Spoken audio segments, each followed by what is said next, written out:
Oi pessoal, meu nome é Letícia, eu sou enfermeira e eu fiz um shorts falando da síndrome mão-pé-boca, né?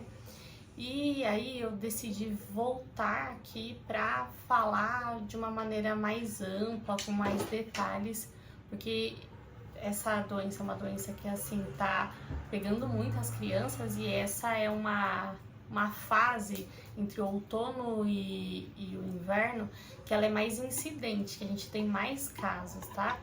Geralmente essa é uma doença que se desenvolve na primeira infância, que até uns 5 anos mais ou menos podem ter casos de pessoas maiores que essa idade, mas geralmente é abaixo de 5 anos que ela é mais grave, digamos assim. É uma doença comum que aparece nas escolas, principalmente em crianças que vão para a escolinha, né, ou tem contato com outras crianças que vão para a escolinha.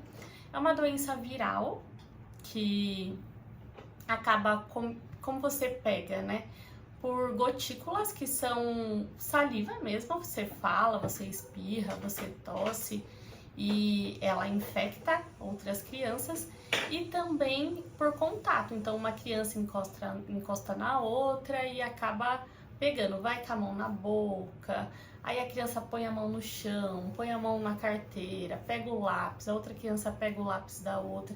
E nesse contato com outras crianças, eles acabam desenvolvendo a doença, tá?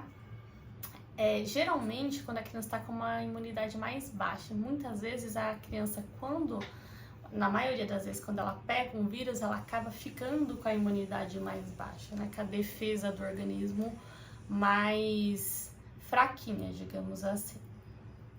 E o que acontece? Muitas vezes, por essa imunidade ficar mais baixa, além do vírus, ela consegue desenvolver a bactéria, tá? Ai, que bactéria? A bactéria que acaba se aproveitando ali da situação para infectar. Porque tudo que ela quer, essas lesões geralmente são úmidas, são umas vesículas que são como se fossem bolinhas, que elas se rompem, forma aquela casquinha, aquela crostinha, e depois ela sai. Só que nessa fase onde tem as bolinhas, que a lesão é uma lesão úmida, e geralmente a criança faz o quê, né? Nessa idade, ela não tem muita noção. Então ela tá mexendo no chão, aí ela passa a mão na boca, aí ela tá com um lápis na boca, né? Que caiu no chão. De qualquer maneira, assim, por mais que você peça para a criança lavar as mãos, evitar pôr a mão na lesão, ela acaba colocando. Outra coisa que é importante reforçar em relação à higienização das mãos, lavagem de mãos, e o tamanho das unhas. As unhas elas precisam estar bem cortadas, porque o que acontece? Elas vão lá, coçam aquele lugar, depois vão lá, coçam outro lugar, põem a mão em outros lugares, e essas lesões elas vão se alastrando, né? Vão tomando proporções muito grandes. E o que acontece? A doença chama mão-pé-boca, mas podem ter lesões em outras partes do corpo, no tronco, na barriga, nas perninhas. Então não é incomum você ver outras lesões em outras partes do corpo, tá? E o que é importante? É a avaliação médica. Eu acho que é aquela doença que tá tendo surto, né? As pessoas falam, eu acho que é. Gente, precisa de uma avaliação médica, tá? Até porque cada criança tem um peso. O que é bom pra minha filha pode não ser bom para o seu filho. Então, às vezes a criança tem alergia a algumas determinadas medicações, então é importante ser avaliado pelo médico desde o início. Aí começou a ter febre, geralmente essas crianças têm febre, né? Pode ter febre, são essas vesículas, que são essas bolinhas, geralmente na região da boca, principalmente dentro da boca. Então às vezes você acha que não é, mas você vai olhar, a criança tá inapetente, ela quase não come, ela não quer tomar água, ela fica muito chorosa. E aí quando você pede pra ela abrir a boquinha e dá uma olhadinha pra ver, porque são lesões aftosas. São aftas que ficam dentro da boca, muitas vezes até na garganta. Não sei se vocês já ouviram falar em estomatite. Então fica muitas aftas na garganta, na boca, na língua da criança e ela não consegue se alimentar devidamente, nem tomar água. Isso pode causar desidratação na criança. Então são coisas que a gente precisa se atentar, né? Outra coisa é, levei a criança no médico, o médico falou realmente que é essa síndrome mão-pé-boca, eu preciso continuar avaliando essas lesões. Ah, mas eu não, por exemplo, eu sou enfermeira.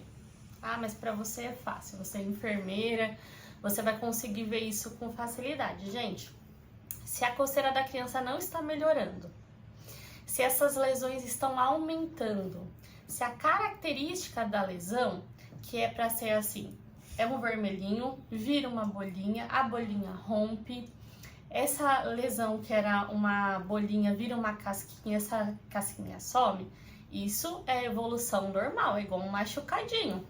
Machucou, fora a bolinha, né? Mesmo que a criança tenha caído. Caiu, o machucadinho fica mais úmido, começa a formar casquinha, e depois essa casquinha some, fica uma cicatriz, e depois de um tempo essa cicatriz sai. Geralmente é isso que acontece. Nas lesões é da mesma forma.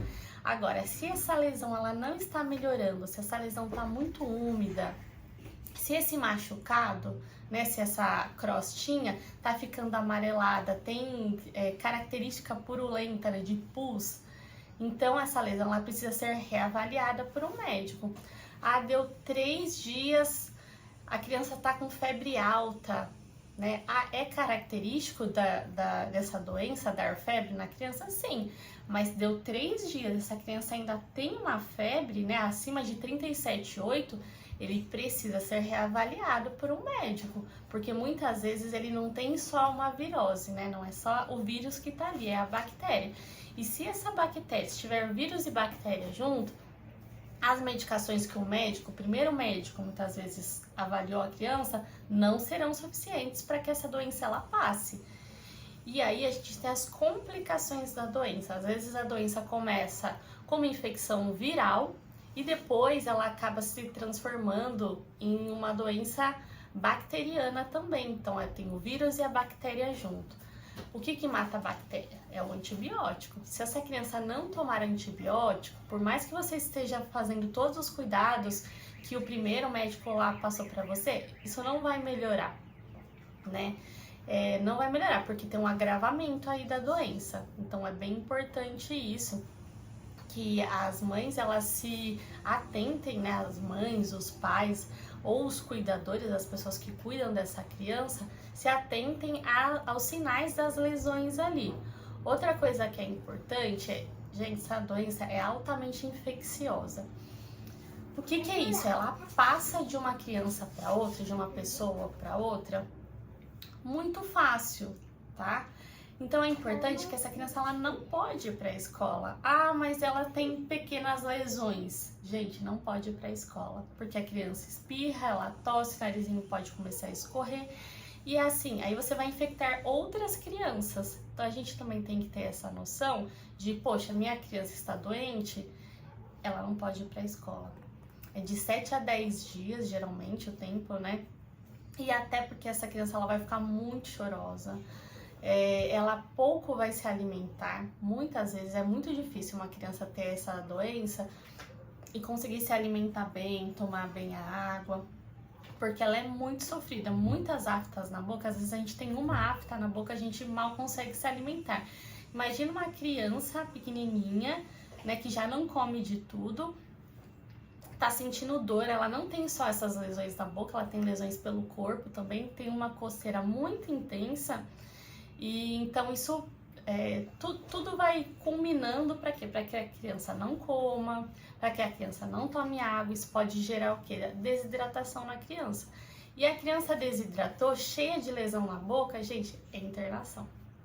É antibiótico na veia e é internação. Então, para que a gente consiga diminuir aí, né, o risco de internação da criança, por mais que seja uma doença simples de resolver, mas é uma doença assim que ela é muito dolorosa para a criança, então a gente precisa se atentar a esses sinais.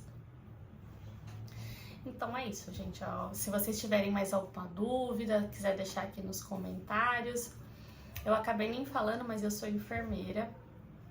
Hoje eu trabalho com terapia intensiva adulto, mas eu já trabalhei também em pronto-socorro adulto e infantil por uns anos. Trabalhei um aninho também na pediatria, né? Mas eu vim aqui falar pra vocês por quê? Porque eu tenho uma filha de 3 anos, vai fazer 4 aninhos, que ela está com essa doença e ela sofreu assim muito com essa doença. Ela não precisou de internação, mas ela precisou de antibiótico. A importância da gente ver a criança, não só olhar para a criança, a gente enxergar a criança. Porque às vezes a gente tá fazendo uma coisa ali por, não, só tem que dar o remédio, mas a gente precisa avaliar todos os dias essa criança. E assim, como mãe, como cuidadora, a gente precisa fazer isso. Por quê? Porque eu preciso ter noção de quando eu vou ter que pedir ajuda. Pode ser que eu leve a criança uma vez lá no médico e eu não precise mais voltar lá com ela. Ótimo, maravilhoso, esse é o melhor dos mundos. Mas no meu caso, eu precisei levar ela mais 2 vezes. Então, o que? A gente tenta evitar a internação da criança a todo custo. É por isso que eu vim aqui conversar com vocês e dar essas orientações, porque eu acho muito importante. E muitas pessoas, elas não têm noção, acham que é uma coisinha boba, que não precisa de avaliação, mas muitas vezes elas precisam de avaliação e reavaliação, tá bom? Então é isso, gente. Se vocês gostaram desse vídeo, dá um like, se inscreva no canal e tchau, tchau. Se tiverem alguma dúvida, me deixa aqui nos comentários que eu respondo pra vocês, tá? Um beijo!